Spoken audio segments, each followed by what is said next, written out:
Olá pessoal, tudo bem com vocês? Para quem não me conhece, meu nome é Acria e você está no canal Servindo com Propósito. Aqui neste canal eu trago dicas e orientações para você que é líder, professor de criança, pai, mãe, responsável por alguma criança e quer saber como tocar o coração de uma criança segundo a palavra de Deus. E antes de eu falar o tema desse vídeo, já peço que você se inscreva no canal, curta esse vídeo e compartilhe com outras pessoas, porque eu tenho certeza que esse tema de hoje vai te abençoar de uma forma poderosa.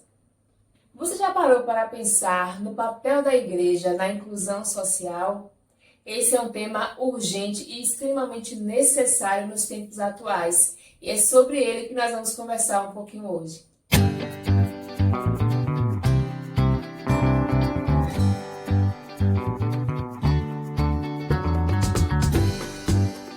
Esse vídeo faz parte de uma série de vídeos que eu vou trazer sobre essa temática aqui no canal.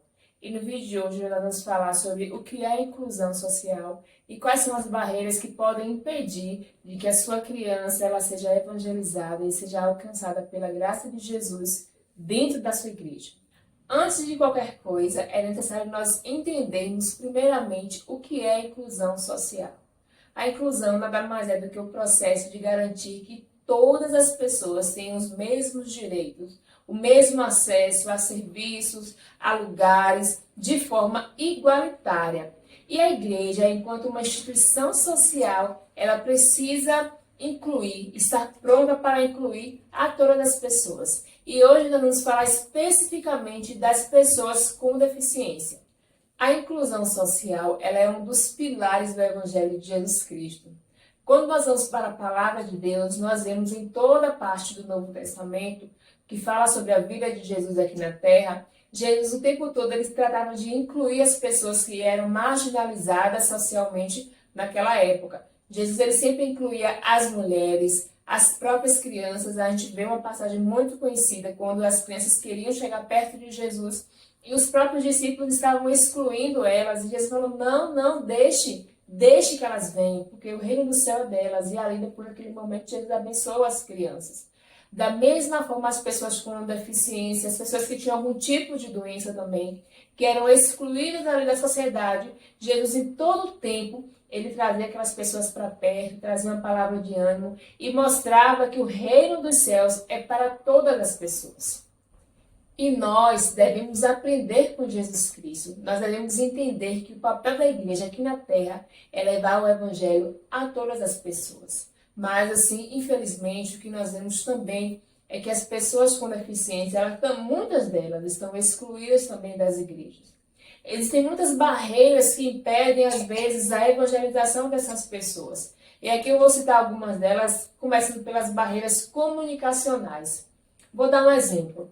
Na sua igreja, se chegar uma pessoa surda para assistir ao culto, vai ter um intérprete de Libras? Vai ter alguém que consiga falar e ela possa entender através da língua de sinais? Se ela chegar sedenta para ouvir a palavra do Senhor e querer aceitar a Jesus, alguém vai entender o que aquela pessoa está falando? Isso é uma barreira comunicacional. Nós devemos, enquanto igreja do Senhor, estarmos preparados para receber essas pessoas. Além das barreiras comunicacionais, nós também temos as barreiras arquitetônicas. Muitas vezes, os nossos templos, eles não são preparados para receber pessoas usuárias de cadeira de rodas, por exemplo. Existem templos que estão no primeiro andar, que só tem escada, não tem nem rampa, nem elevador. Ou, às vezes, até as portas são muito estreitas. E, assim, é um constrangimento, às vezes, para aquela pessoa ter que ser carregado por outro nos dias de hoje. Isso não cabe mais. Nós devemos também nos preparar fisicamente para receber essas pessoas. E a última barreira que eu trago aqui são as barreiras atitudinais, que, no meu ponto de vista, é a pior que tem, porque ela perpassa pelas atitudes das pessoas de não querer olhar o diferente e incluir essas pessoas. Quando a gente vai especificamente para o departamento infantil, muitas vezes nós nos deparamos com atitudes de muitos de nós de forma a excluir essas pessoas. Por exemplo, tem aquela criança que tem um TDAH, por exemplo, e deixa ela muito imperativa, muito inquieta, muito agitada, e às vezes a gente não consegue dar uma aula, e muitas vezes a gente quer retirar aquela criança daquele meio. E o nosso papel não é esse, nós devemos estudar, nós devemos nos preparar, conhecer, pedir graça ao Senhor e sabedoria, porque a gente também vai ser responsável pela salvação daquela criança. A partir do momento em que ela chega até nós e você exclui porque ela tem uma condição diferenciada, que às vezes a impede de se concentrar, de ficar tranquilo ali, e você exclui aquela criança por causa disso, a responsabilidade dela também está nas suas mãos. Outro exemplo são pessoas autistas, crianças autistas que às vezes elas desregulam por conta de uma crise sensorial. Acontece muito nas igrejas, porque a gente tem som alto, tem bateria, às vezes dá uma microfonia. Isso pode acontecer também da criança bem desregular e trazer uma movimentação, uma agitação também por parte das pessoas. Então, assim, nós devemos nos preparar para receber essas pessoas. Às vezes o uso do abafador pode ser útil, algumas pessoas aceitam, outras não. A gente vai criando estratégias para que essas pessoas participem dos cultos e se sintam acolhidas.